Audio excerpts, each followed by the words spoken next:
প্রথম কথা হচ্ছে যে তারা ইচ্ছাকৃতভাবে এদেশের মাইনরিটিদেরকে কোণঠাসা করার জন্য এই কাজগুলো করেছে, যাতে মাইনরিটিরা এখানে কোনো নির্বাচিত হয়ে প্রতিনিধিত্ব না অর্জন করতে পারে।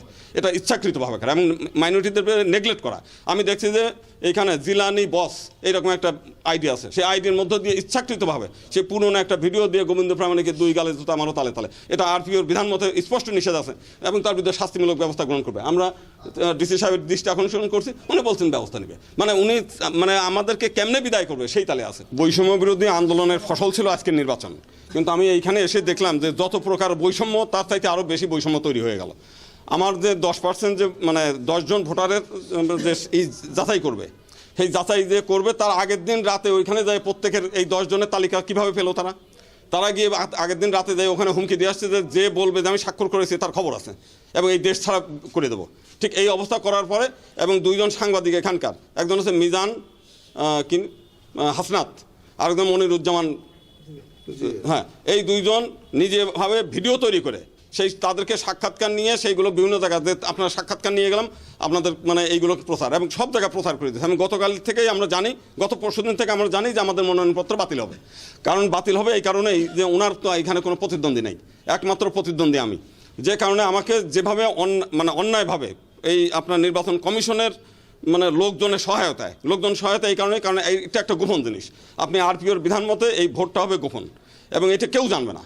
এমনকি বলছে যে ব্যালট পেপার যেটা সেটাও তাকে ভাঁজ করে দিতে হবে যাতে গোপনীয়তা বজায় থাকে। যদিও স্বতন্ত্র প্রার্থীর ক্ষেত্রে এমন একটা অবস্থা করছে তাকে উলঙ্গ করে রাস্তায় ঘোরানোর যে ব্যবস্থা তারপরে এই নির্বাচন কমিশন করছে। নির্বাচন কমিশন একদিকে গোপনীয়তা বলছে, আরেকদিকে স্বতন্ত্র প্রার্থীদের ক্ষেত্রে উলঙ্গ করে রাস্তায় ঘোরানোর ব্যবস্থা করে দিয়েছে। নতুন এবং ফিরে আসা গ্রাহকদের জন্য নগদে চলছে ক্যাশব্যাক সহ প্রতিদিন হাজারো উপহার জেতার সুযোগ। হবে আশা আর ফেরা, সারপ্রাইজ সেরা।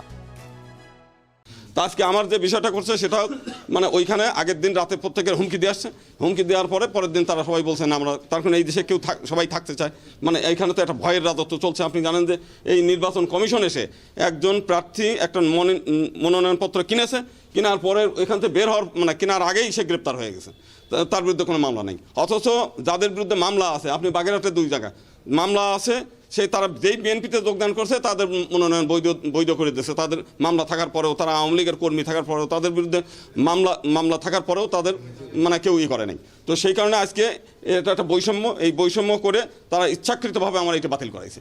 এবং আমরা যেটা জানতে পেরেছি, যদিও আমি এখন প্রুভ করতে পারবো না, কিন্তু আমরা যেটা শোনা কথা সেটা হচ্ছে যে ওইখানে 2 জন এই নির্বাচন কর্মকর্তা কোটালীপাড়ার, তারা আগের থেকে উনি প্ল্যান করে তার আত্মীয়স্বজন বদলি করে এখানে নিয়ে আসছে, যারা এইগুলো আগে থেকে বলে দিয়েছে যে অমুক অমুকের বাড়ি হচ্ছে, এইগুলো যাচাই করতে যাবে। এবং সেই লোকগুলো সেখানে গিয়ে মোটরসাইকেল নিয়ে তাদের মধ্যে একটা ভীতির পরিবেশ তৈরি করে তারা চলে গেছে। এমনকি যখন এখানকার যাচাই করতে গেছে, সে যাওয়ার সময় গাড়ি দেখেই একজন পালায় চলে গেছে, এখনও সে গ্রামে ফিরে আসে নাই। একজন মহিলা এফিডেভিট করে বলছে যে না, আমি ভয়ের মধ্যে ছিলাম, যদি পুলিশ নিরাপত্তা দেয় তাহলে আমি অবশ্যই বলবো যে আমি সই করছি, আমার নিজের ছেলে এইখান থেকে সমস্ত স্বাক্ষর সংগ্রহ করছে। যেহেতু আমার নিজের ছেলে স্বাক্ষর গ্রহণ করছে, আমি স্বাক্ষর করবো না, এটা তো কোনো কথা না। কিন্তু আমি কি বাধ্য হয়েছি তাদের কথা মতো যে আমি স্বাক্ষর করিনি। আইনগত তো কোনো ব্যবস্থা নেই। আমি ডিসি সাহেবের কাছে বললাম এই ব্যাপারে, তিনি কোনো পাত্তাই দিলেন না। তার কোনো এইগুলো নিয়ে কোনো গুরুত্বই দিচ্ছেন না তারা। এমনকি যদি আমরা এসে যাই নির্বাচন কমিশন, আজকে নির্বাচন কমিশনের কথা বলি আর কি, এই নির্বাচন কমিশনের পাতায় পাতায় ভুল। আপনাদের ফর্ম দিয়েছে, ফর্মের মধ্যে কোনো জায়গায় সাধু ভাষা, একই লাইনে সাধু ভাষা, কোনো জায়গায় চলিত ভাষা। এক জায়গায় বলছে যে আপনি ফ্ল্যাট ভবন অধিগ্রহণ কি কোনো ব্যক্তি করতে পারে? অধিগ্রহণ করে হলে ডিসি সাহেব, সরকারের প্রয়োজনে ক্ষতিপূরণ দিয়ে। এই সমস্ত ভাষা ভুল।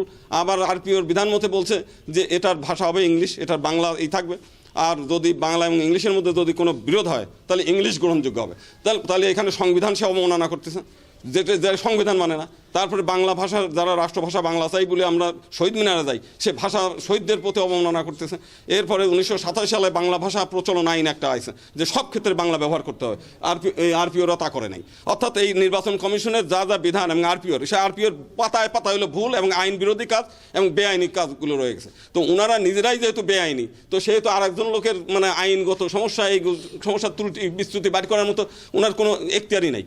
তো তারা যে কাজগুলো করছে আমি ওই দিন দেখাইছি যে আরপিওর মধ্যে পাতায় পাতায় ভুল, পাতায় পাতায় হচ্ছে স্ববিরোধী কথাবার্তা। তো আমরা আইনগতভাবে সেগুলো জানি। আমি প্রথমে নির্বাচন কমিশনে যাবে, তারপরে যেহেতু বিধান এইটাই, তারপরে হাইকোর্টে যাবো।